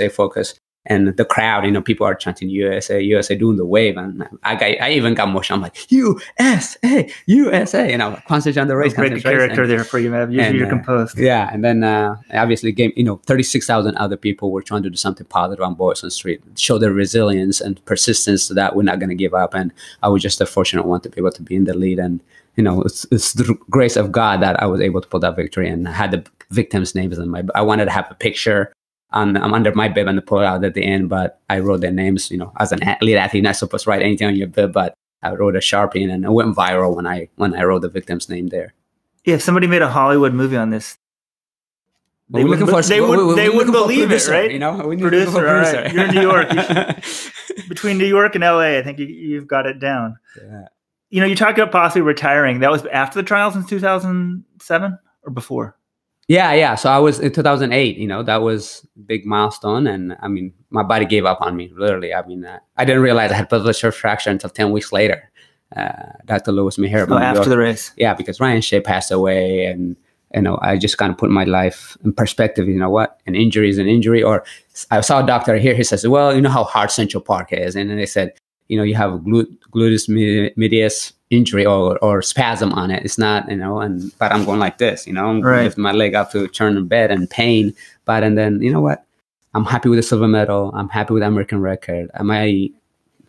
Now when I imagine what I was eating there as a little kid, so it's beyond my expectation. So I thought about it. Yeah. Just call it a day and go get a job. Your story would have been amazing as is. Silver medal, American record, 10K. Coming from Eritrea, your family represents the American dream. Someone should do a movie on your family. But I think if you retire then, you're not the Meb now. You're not traveling to New York doing speeches now. I mean, maybe here and there, a couple of running events. But do you ever think what you'd be doing now if you'd retired then? Oh, I mean, probably go down to coaching job, I think. And I think probably some kind of entrepreneur business would have been always an interest of mine. Obviously, there was a big article in San Diego paper.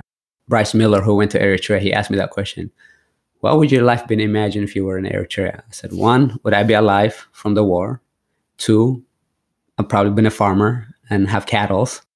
But that's not what God has planned for me, through the mercy of God. And my dad was able to escape. My dad was able to escape and then get the family out. And then eventually we came here, October 21st, 1987, which is a dream realized, second life. And 9 out of, there's 11 of us, I have half sister, but 9 have graduated out of college and gone beyond even masters and MBAs and doctor in law. So we came here with nothing, just the clothes on our back, and some of the bags even got lost in New York, connecting to San Diego.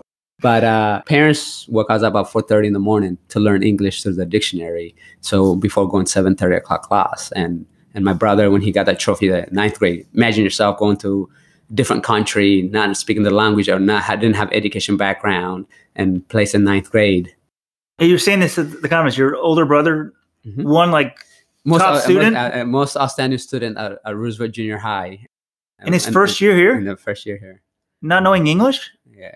Well, you better get up to speed. What's he doing now? I need to meet this guy. Oh, he's great. He's in electrical engineering for Texas Instrument, but he's been with the same company, National Semiconductors, for since 96, so 23 years. In fact, yesterday was his 50th birthday. Oh, wow. So happy birthday, Futsum. Happy birthday. That's funny because I've only really met Howie. Futsum, and then I played NBA, and then I'm the runner, and then my sister who's a doctor from UCLA, and then Howie, law degree from UCLA. And, when you have a good nutrition, when you eat dirty, you barely survive. But when you have good nutrition, I have a sister who ended up going to Stanford and graduated from Stanford as well. And all of them have done, I'm proud of them. All of them have done an amazing thing. We're just blessed for the opportunities people have given us and chances to be part of the American journey. Do we 10 minutes? Okay. Yeah, your family's totally amazing. What do you think? What's your dream job if you weren't a runner right now? I get that question quite a bit. It would have been electrical engineering or a doctor. It's the two things that I when I was at UCLA, I started doing the all chemistry and all calculus and all that stuff. Oh, wow. But then my brother, who was in engineering, said, well, if you're going to be traveling on the weekends, then maybe this field is not for you. So you're going to say like UCLA track coach or something. Yeah. My roommate's doing that, and both my teammates, Avery Anderson is the head guy there, and then Devin Elizondo, who was my roommate as a freshman. My rival in high school, but roommate, and that's a bit of a run, right? Rivals one day, and then friendship the next day, roommate the next year. So he's a head coach there. He's the head UCLA coach? Head cross country coach. Oh, and that's then cool. Avery is who was a football player, and then also track 110 hurdles is the head guy there. And speaking of head coaches, your head coach, there's a book coming out, another book about Bob Larson. Yeah. From Matthew Fetterman.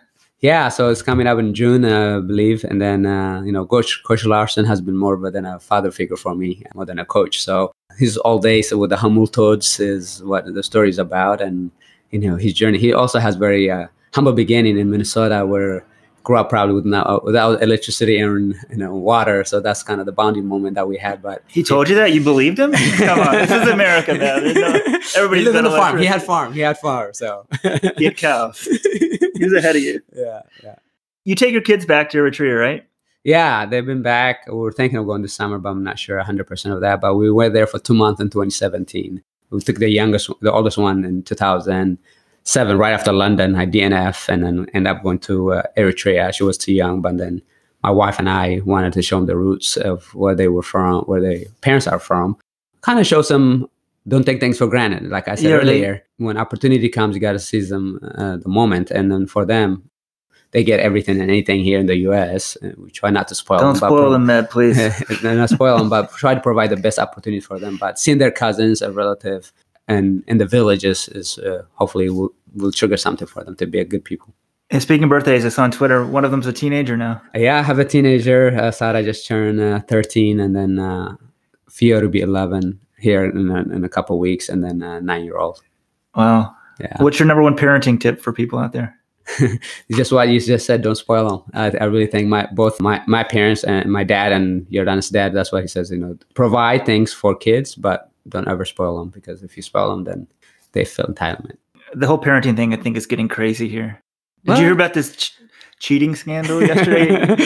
USC, UCLA. I couldn't believe it. Yale, all of our schools are involved. I didn't hear about the UCLA until this morning, but I was reading the video a little bit and through Twitter, and then I was like, I couldn't believe it. It could never occur to me you can do such thing. But $250,000 to get into USC. Wow. So that means UCLA would have been more, right? But I can't believe somebody teach your kid hard work or give them the money. Think what they could do with that money. I mean, my goodness. Well, then society is, people are paying for parenting in many ways nowadays. And I think the more we can be, I try, but I'm not perfect. I try the best that I can. My wife does a better job than I do to be able to just keep them humble, trying to be there for them all the time. And when I'm at home, I love walking them to school or have a little chat and bring them from school. And then obviously my weekends are usually taken because of races or speaking engagements. But go outside instead of the tabs, phones and iPads. Yeah, do you limit your kids' screen time? Yeah, we do. There's no TV on weekdays. That's how we grew up. Both my wife and I grew up. Unless the Boston Marathon's on, right? Unless on Monday. It was. I think Fiore was Mr. Pistachio's class. I remember he had it on the projector, and from what I heard is they were on the floor watching it, and then maybe the last hour or so, and then by the time I was finishing up, without realizing it, they got up. They all got up and they got closer and closer and closer to the TV. I think she was this is when you won? in kindergarten, yeah. Oh, wow. Yeah, so he told me that. So he was a photographer. I'm like, I wish I could have that picture, because you're watching the TV, all of a sudden you're sitting down, and all of a sudden it gets interesting. They just got up without anything, then got kind of moved a little bit toward this projector. So it was a really cool experience when they told me. Oh, that's cool. She got to see it. Yeah, it was neat. Your kids go to good schools then. Thanks, yeah. We should do rapid fire, kind of try to end this. I got too many questions I want to ask you. How about, there's just so many. I don't know how I'm going to get these in there. You're good questions. That's what it means. Okay. I'll just go by these rapid fire. Try to get quick answers.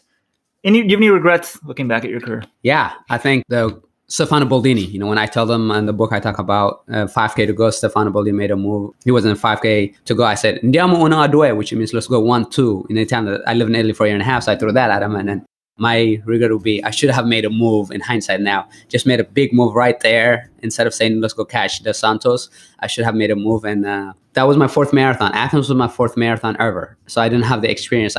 In the back of my head, Paul Turgot, 204 guy, is going through a bad patch. I don't know when he's going to turn it on. So I was pretty reserved on that one. I just wanted to get a medal. I didn't care what color, but I should have gone for the gold on that one. So you guys ended up catching the Lima. Yeah, that's right. Because I think of you medaling and the Lima getting attacked, and I forgot that Baldini actually won the race. It's even bigger, another story to the movie or to the book, right? Yeah, scenario. I mean, even that they could just make a movie on that thing. Yeah, they were trying to. Actually, I signed something that they were going to try. I don't know where it went, but they were planning on making a movie on it. Okay, you should start your own publishing house and movie studio, and we'll get all the movies and books that we want. Who was your favorite person to race against? Who? Favorite person to race against? Abdi and Culpepper has been very great on the 10K. All right, good. That's my generation of people. Yeah. That was the big 3. They used to call us the big 3. Marathon, so it varies because not every 6 months or whatever, or every 3 months and stuff. So I always look for a challenge. I wanted to run against Haida on his A games because he was my idol. And like now people, they assume me grow up in high school, they competed against me, and they want to take Scott Smith from Flagstaff. He tweeted something. It's like, I should have paid attention when Meb came talk to our high school. Now I'm racing this weekend, So it's kind of fun to be able to be in that realm. But it was fun to run against Ryan Hall and whatnot, and Dathan in this new era of marathoning. Yes, you never raced. Haile did a little bit when 2010, but he dropped out of the New York City Marathon. Since you won Boston in 2014, we've only had one American under 210. What do you think's going on? Do you think it's a problem? What can we do about it? I think that personally, from been seeing people, they take the easy days too easy. You're an elite athlete. You need an elite athlete. 6-minute pace shouldn't be a problem for you, because if you're going to try to compete for 30s, for 50s, a minute and 10 seconds or a minute and 15 seconds slower than your tempo run or your race pace, 6 minutes is, I'm not saying that every time you should finish 5 miles at 6-minute pace. And then when I was in the training group, I would start with them, but I would end up at 9,000 feet. I would go 6:05, 6:10, 6:15. So at the end of the run, you're ahead of everybody. Yeah. I mean, even I just go 1 mile, 2 mile, and after that, just got to do. I think being healthy, being consistent, and the coaching is also important. How closely do you follow the running scene these days? I do follow running, not as much as I like to, because practicing for speeches or spend time with the kids. So I'm not as active as I should be, but I love the sport. It has done an amazing thing for me, and to be able to just cheer some people that I want to cheer for, and kind of send them a text. I get from elites advice on altitude training or advice on injuries prevention and all those things. So it's fun to be able to interact with them, and when they come back and do well, it's very rewarding. Can you tell us who you're secretly cheering for? Or That's that. I'm very excited for the women's race. Any dark horses out there? I think the women is pretty much distinguished of what is, but on the men is really wide open. I mean, it's really, besides first place, I think it's pretty wide open. Yeah, you can't tell us who you're rooting for because there's still a chance of a comeback. I am really, really excited on the women's, because with Dina Castor and myself, we hope to be a good example to bring the U.S. distance running, because when we sent only one male, one female to the 2000 Olympic marathon team, Coach Bob Larson and Joe Vigil had this idea they wanted to do something. And we're probably in that era now for the men, not for the women. The women is Desi, who won Boston. You have Shalane, who won New York, and the other girls are right behind them. To be able to, it's deep. It's really deep, and it's an honor to be able to see them. And some of them do give us notice of how we've been example for them.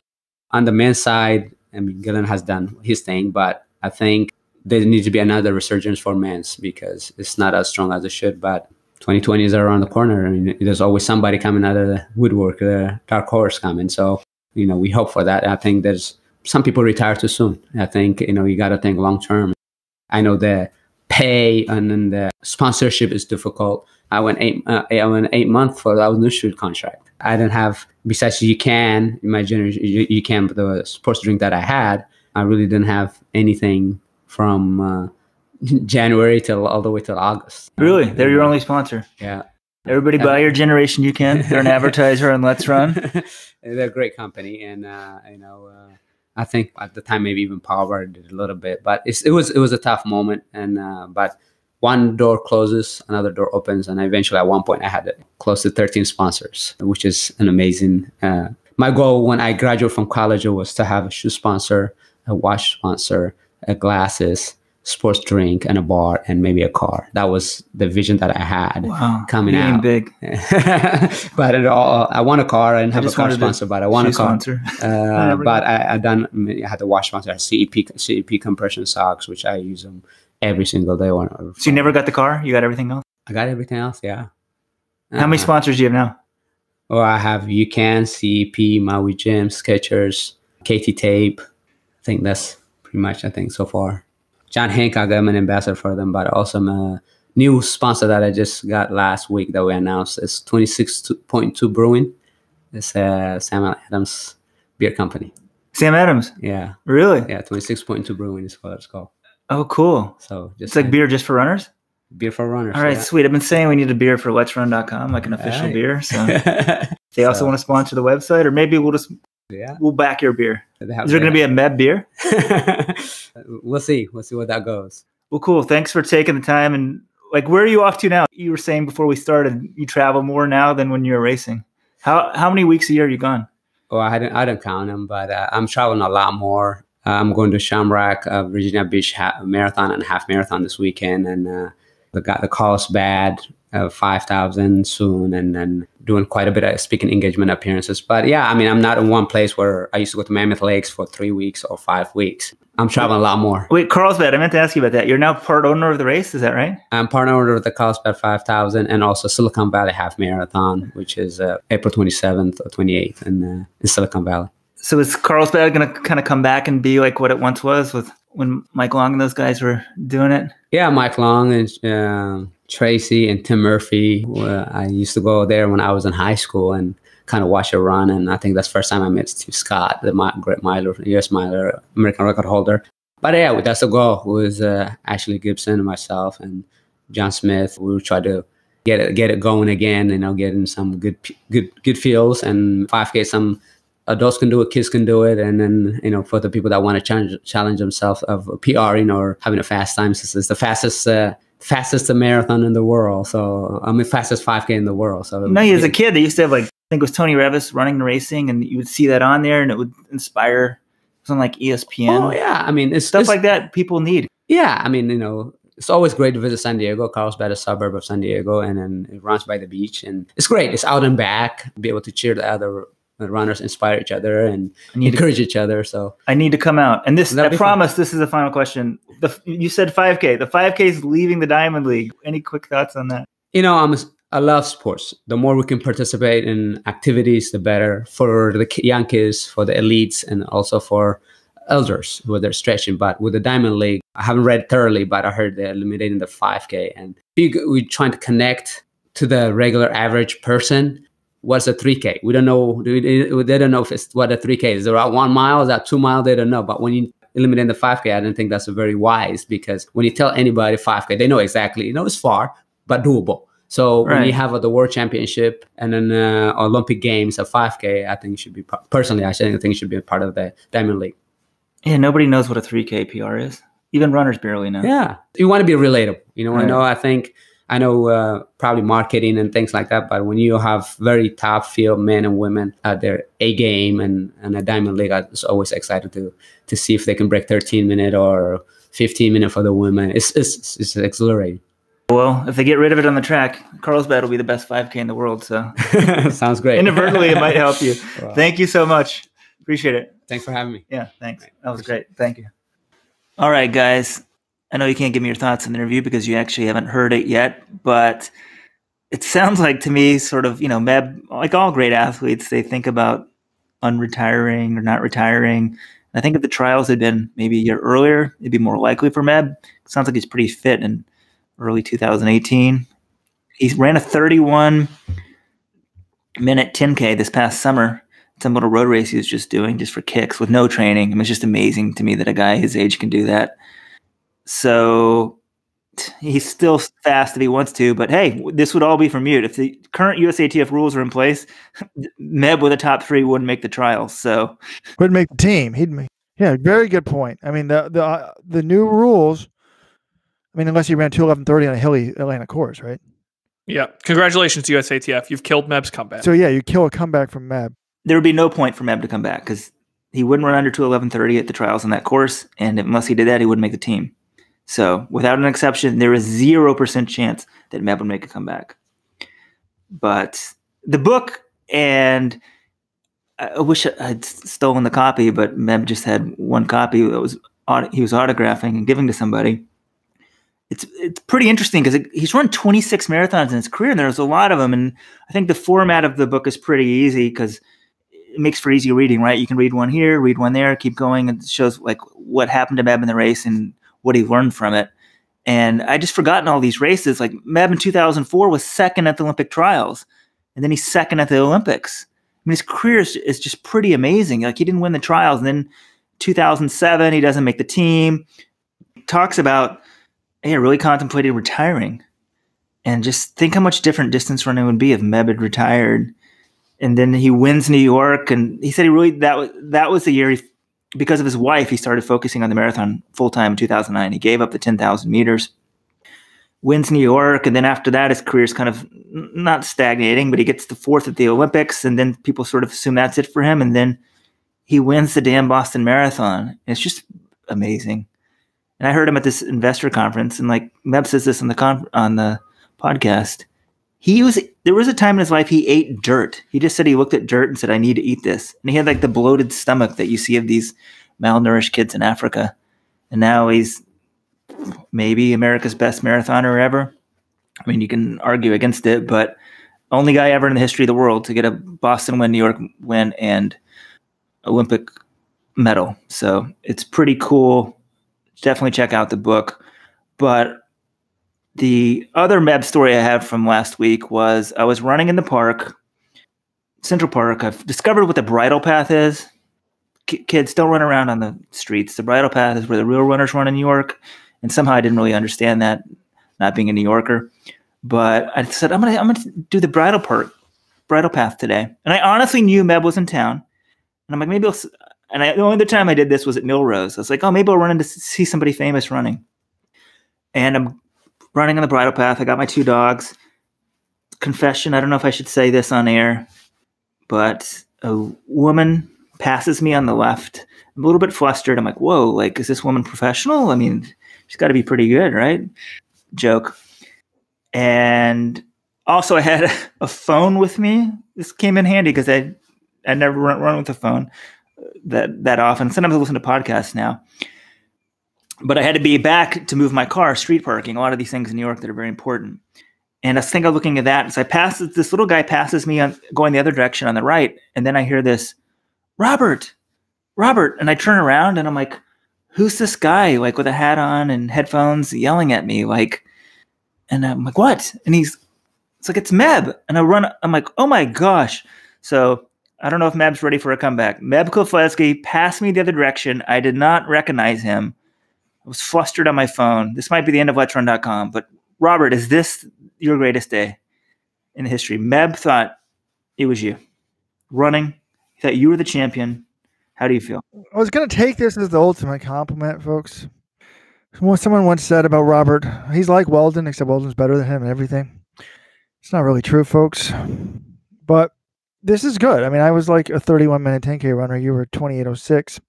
And Meb associates Let's Run with me. Now, I was going to view this as a big compliment, but perhaps it's because you look so fat and out of shape that he couldn't think it was you, a former competitor, a man who pushed him to the limit at the 2001 and 2003, particularly 2003, USA 10,000 meters when you had the lead with a mile to go, folks.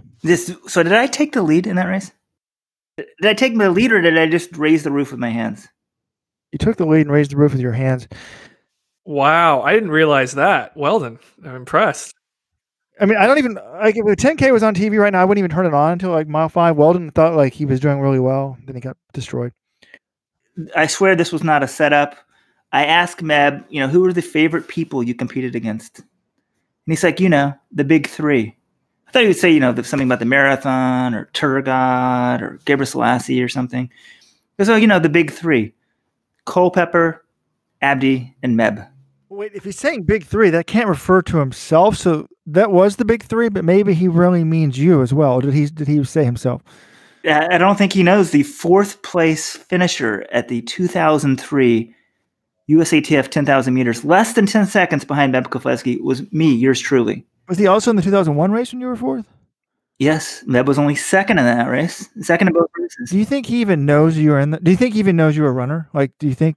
That's what I was wondering. Does Meb even know I ran? He has to, right? But I'm like, he may not even know I was in these races. But I should replay that. I think that's how we should sound off, I think, every podcast, with that audio clip and then all this. And in 4th place, Weldon Johnson. So isn't that the mentality though? Like, I remember when I was running at a somewhat high level in college, D1, not exactly like, elite of the elite. 29:30s for John. 29:43 PR in the 10K. But anyway, when you're running that, you're always paying attention. You know everyone who beats you. You know all of them. And if you beat someone, you're like, oh yeah, I beat them. I'll beat them next time. You never really worry. You never pay that much attention to the people you beat. It's the people who are ahead of you that you're always paying attention to. So I think it's possible he might just, you were 10 seconds behind him. He might just have said, yeah, I don't have to worry about that guy. He's never, until he beats me. I mean, probably has no idea I was even in the race. He would know that I ran, but not in that specific race. But because if he did, right, he's trying to sell his book. He wants to say good things, flatter me. I say great things about the book. But hey, it looks like a cool book.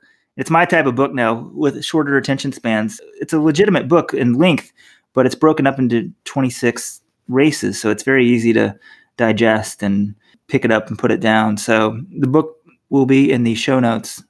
Thank you, Meb. And with a new commitment to podcasting 2019, it took us, what number is this of the year? Do we know what podcasts we're on? We're over 10. This has to be over 10, right? We're into March. This might be number 10. We've done it every week since we made our commitment to do it every week. So we haven't missed a week yet. Actually, we started not at the first of the year, so. I know, but we didn't make our resolution until like the 2nd or 3rd week of 2019. So. But this was our first runner in person. Actually, before we started, that was in the end of last year, we had Floyd Landis as our first in-person guest. But Meb, our second in-person guest. Thank you, Meb. Any closing thoughts? How many days over under until USATF gets back to us? Like, John's going to go today and he's going to just apparently send them emails saying, like, can you acknowledge that you received this email? Just yes or no. We could get to a week. We could get to a week without them getting back to us. We're on day 5. The fact that they haven't gotten back to you means they must be internally discussing it. So they didn't understand this. This shows you they don't understand the sport. They waited actually a day, right, to get your first response. So they did think about it before writing you the response. But now they must realize there's blowback and they're trying to figure out what to do. It's very easy what to do. Just, at least for the time being, a better solution will be to say they're going to honor the world rankings, then try to get the trials more points. And the marathon trials for sure needs 100% exception for the top 3. I don't think they're going to do that. I bet the marathon trials don't never get that. They should. Japan should definitely get it.